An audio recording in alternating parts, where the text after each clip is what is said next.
Well, hello again. Welcome to Public Speaking. Now I can controlled anticipation as against uncontrolled fear. My name's Laurie Smale, and I'm a master speaking coach because I've been helping people for more than 4 decades overcome their fears of standing up before people and to speak with confidence. I'm an inspirational speaker and I'm an author of How to Take the Panic Out of Public Speaking, which is the essence of this series of webinars. I'm also a member of the Australian Society of Authors, and I've written 3 books. The first one being Finding Me, Finding You, which is an exciting journey on insecurity and overcoming self-doubt. I've also written How to Be a Conversational Success and Social Assuredness. And finally, my panic-free speaking book, How to Take the Panic Out of Public Speaking, which shows us how to bring this sense of self-worth and this social sureness up before an audience so they feel comfortable in our presence and feel like we're talking to them personally. These books can be bought online or your favorite bookstore. And my first book, Finding You, Finding Me, is also in audio, and you can listen to that in my dulcet tones. I'm also online. I have a presence online with my weekly inspirational quotes, my weekly magic minutes, little snippets of life to brighten up your day, and my monthly articles, which go to things in a little more depth, and my monthly newsletter, which is available by email or on LinkedIn. Now, if you want to avail yourself of this information, easy. Just go to my contact page on this QR code here on your screen, or any of these platforms with my link on them. I'm on pretty well all of them, actually. If you want to avail yourself of my newsletter, there's where you go on LinkedIn, and it's all there just for you to click, and online down the bottom here. A couple more points. I acknowledge that the traditional owners of the land on which we're based, and the slides and video recording link will be emailed to all registrants. Please add any questions you got to the chat, and feedback and reviews also to the chat or online. Well, here we are again at this wonderful get together. So I'll just make that screen a bit larger there. As I've said before, hello, as I've said before, what's good about this little program is that I never, ever make anyone feel uncomfortable. It's always about adding to your sense of confidence and not adding more fear to you. Now, what we're going to specialise in today and focus on is that period of when you're first tapped on the shoulder to get up and speak. And then that period of time until you actually get up and speak can be a little bit nerve-wracking. So what I'm going to do, because what does happen sometimes, we leave it to the last minute. We say, I'll get to it. And then when we do, we just throw something together and just hope for the best. But that's not really a good recipe for success. So we've got a four-step little process that you start doing straight away. You don't leave it to the last minute. You start doing straight away. Takes all the panic out of it. So we'll have a look at that. Before I reveal that, let's just go back to session 1 again, with that main contention in session 1 of getting you right first. I want to add something else to it. I want to add a sense of pride, so it becomes an integral part of your speaking. So you feel good and you know you're being interesting. Like I feel now. I'm not perfect, but we're not after perfection. We're after connection. So that's what the whole course is about. So when I was about 18, I found myself working for a drainer. Now, I've always taken pride in everything I do. And I remember once my boss said to me, he said, you know something, is that when you dig trenches, you're not like the others. Yours are always smooth and nice, sharp sides, no rocks or roots to so I skin my knuckles when I follow you up to lay my pipes. And that made me feel good. And I've taken that with me everywhere I go. I like to stand back, as I do with this seminar, and feel, yeah, this is the best I can do, and I feel proud of that. And I felt the same way when I used to work with old Sandy, the Scotsman in the concrete gang. And we used to sit opposite each other. Oh, he was wonderful. He was a philosopher. And he used to talk about life, talk about his world travels. And we used to spend hours together as we waited for the concrete to set. And then we'd finish off our works of art, those footpaths and those driveways. And I remember Sandy would always say in his Scottish accent, I always make it pleasing to the eye. And I've taken that sage advice with me in my public speaking. Always make it, I've added something to it, always make it pleasing to the ear and pleasing to the heart as well. So sometimes it's a bit easy to let that sense of pride lapse. So we've got to be on our guard about that. I was talking to a young woman once and fell into conversation with her. And I said, what do you do with your time? And she said, I'm just a systems analyst. And I said, oh, what systems do you analyse? And she said, I help manage one of Australia Post's largest databases. Wow. Can you see the difference? Can you see the difference in that first response? It sort of put her down. But the second one, which I had to pull out of her, lifted her up. So we're in control of this sense of pride. So let's not put ourselves down by self-talking and put a little just in front of it. Know our own worth. And that's what we've got to do when we step before an audience. That's what I did when I pressed this button today. A young man once handled this beautifully when he was asked the same question, what do you do with your time? He said, I work with animals. Now, I pictured him being a zookeeper, a dog trainer, a pigeon fancier, something like that. He turned out to be a butcher. he said, look, every time I say that to someone, I get this negative type of response. But I like to now couch it in a positive term, and we laugh, we have some fun, and then I reveal what I really do. And I can talk about the cuts of meat that I work with, and I can talk about the different ways we can cook it and make an interesting meal. And Ricardo Sembler, the author, Brazilian author, he tells a beautiful story that sums up this sense of pride beautifully about two stone cutters working beside the road. A passerby said to one of them, what are you doing? And the guy sort of kept working and grumbled. He said, I'm cutting stone. And he asked the other one the very same question.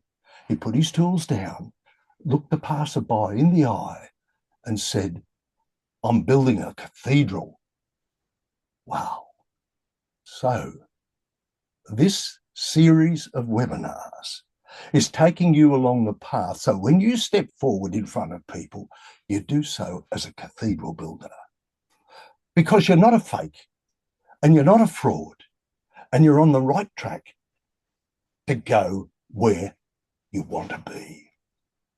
So let's have a look at these 4 steps that are going to fill out that void of potential nervousness while you get your ideas together and prepare a very interesting talk. The first one we do, have a look at this, is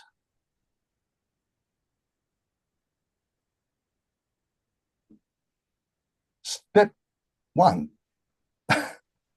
No one's perfect, remember that? Step 1, establish your destination. a crystal clear message for your talk. See, if we haven't got a light on the hill telling us we've got a beacon, we're not going to get there. We don't know what little bits and pieces to put to lead us there. I was once talking to a young university student, and he said to me, look, I'm really worried. I've got to hand in an essay tomorrow. I don't know how to finish it. And I said to him, did you answer the lecturer's question? He said, yeah, I think I did. I said, right. Look, based on what you're trying to say, what is the message you want to get across? What is the nub of what you want to say, the heart of the matter? And right off the top of his head, Robert came out with a beautiful, concise response. I said, there's your conclusion. That's the essence of your talk, because that came out of your subconscious based on all that other work you'd been doing. You know, that can be a wonderful, wonderful concept, because sometimes we can verbalize things when we've got writer's block. We might go over and over and over and again, but you just say it out loud and it pretty well comes near the mark. But you've got to write it down quickly before it vanishes. Now, Robert just couldn't believe that such a simple solution could help him with something that's literally dogged him for years. So I left him with those wise words of Stephen Covey: always begin with the end in mind. If only he'd known that before, it would have saved him a lot of heartache, because his paragraphs would have all been going in the same direction, all building something extra to get to that light on the hill. So make sure that you always begin with the end in mind. That's your first step. As soon as you're tapped on your shoulder and say, can you give a talk, get that down before you go to sleep that night. Step 2, signpost the body of your talk so you and your listeners don't get lost along the way. So what you do, you set yourself up with a series of mental signposts that take you along a predetermined path, which that light on the hill will do for you. You'll see it going up, not down some dead-end valley. And they could be keywords, they could be charts, pictures, objects even, all there. Like I've got for this webinar, I've got some keywords that I can just have a glance at. All separate keywords. I'm talking to key ideas, not a great wad of written notes, because you could run the risk of getting bogged down and lose your way. So every time I talk, every time I tell a particular story or something, it's ever so slightly different. It lives, it's breathed, but it's the same story, the same message. That makes sense? Good. And now, let's look. Oh, yeah. Yeah. So now we come to step 3. And you'll notice that I don't just give you mundane facts. I give you vivid, living examples that live and breathe. Vivid, illustrative examples connect with your listeners. Okay. Vivid examples connect with your listeners.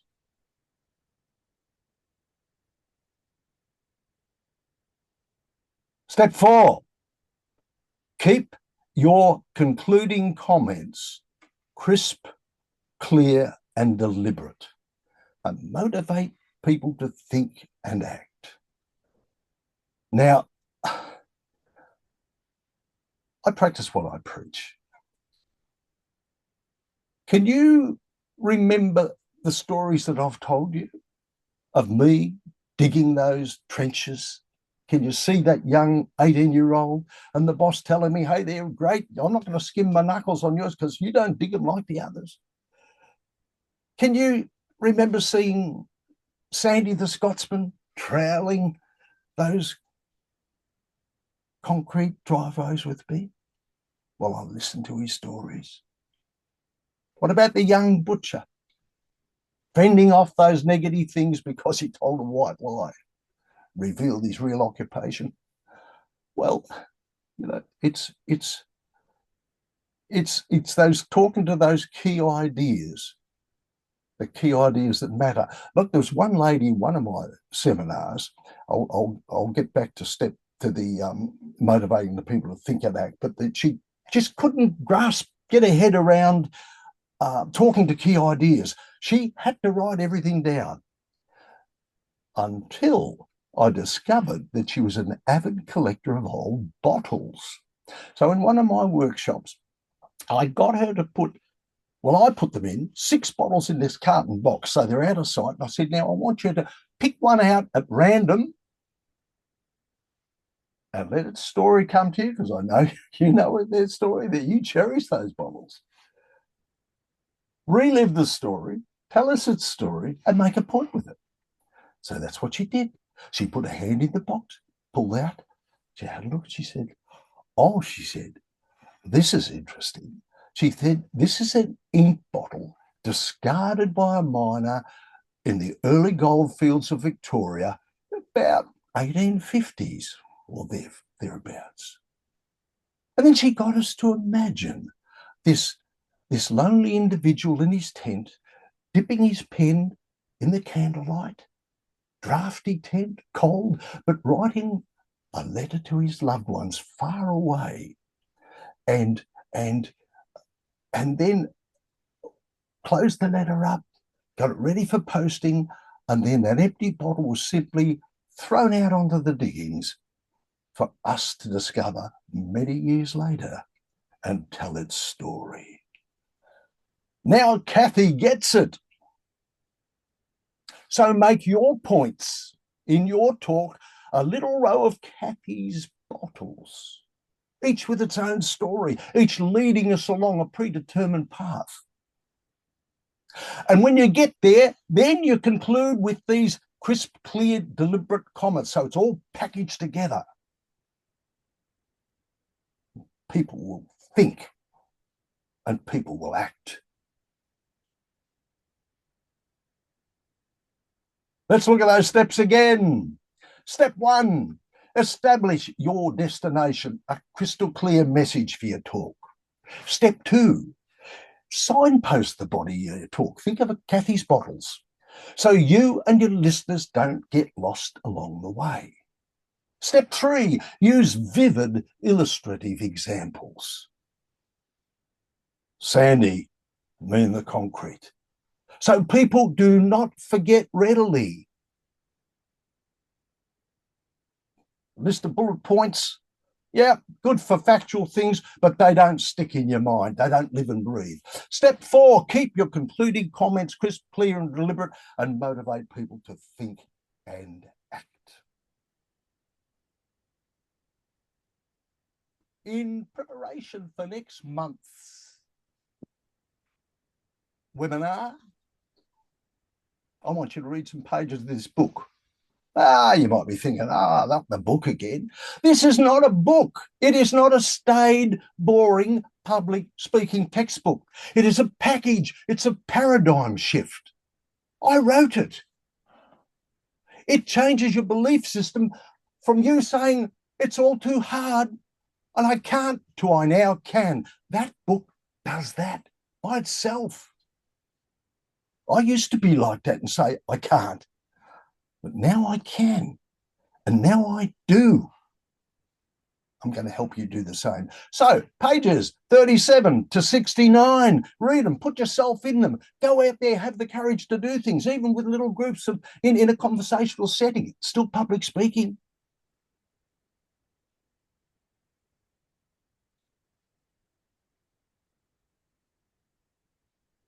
Let's have a quick look where we've been. In session 1, we looked at getting you right first. helping you understand you're not a phony or a fraud because you've lived a life. You've done things. You've earned the right to talk about many of them, as indeed I have. I'll share them as we go along. Today was about you carrying a sense of pride and not letting it lapse. We can easily do that because we've got to humbly talk ourselves up and do so with pride. We're speakers. We're going to carry our message and carry others with it. As well as those 4 easy steps once you've been tapped on the shoulder, so that you're in control. Okay.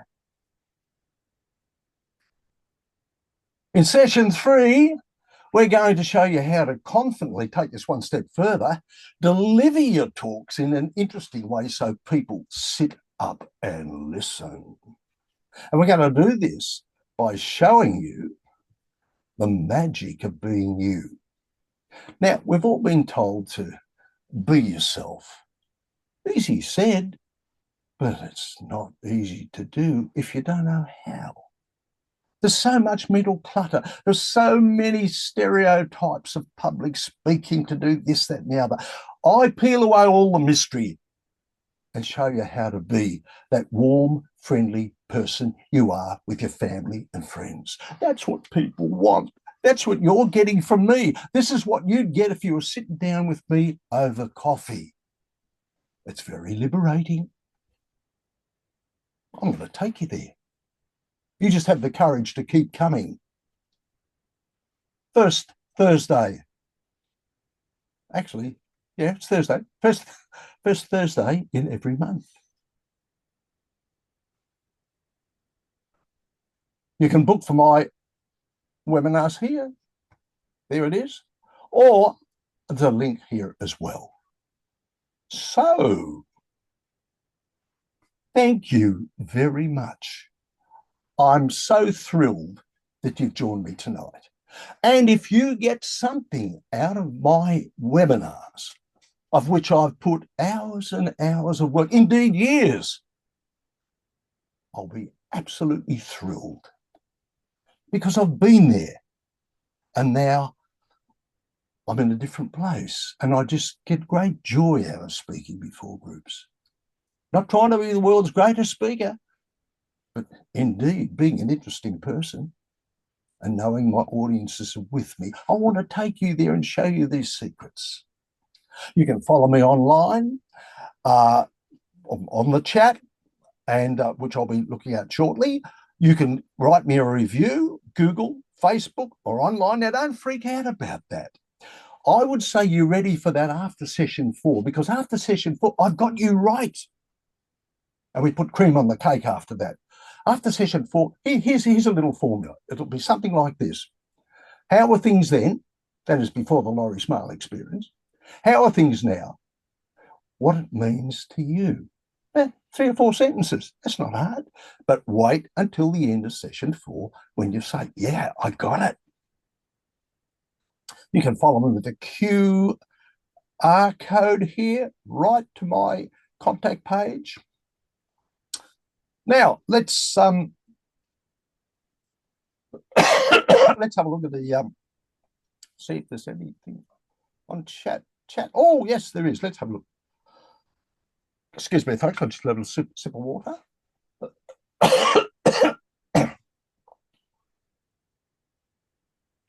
Oh, yes. Now, here we got a person. I don't mention names normally because I think it's good, but I know who you are. I like the point of connection and not perfection. Yes, you will be able to use other people's quotes because sometimes they can say things a lot better than we can. They can just package that particular thing at that time. So don't be afraid to use quotes to help you make your point. So that's wonderful. That's wonderful. So this does conclude our session for tonight. So I'm going to leave you with a quote, just like we commented on then.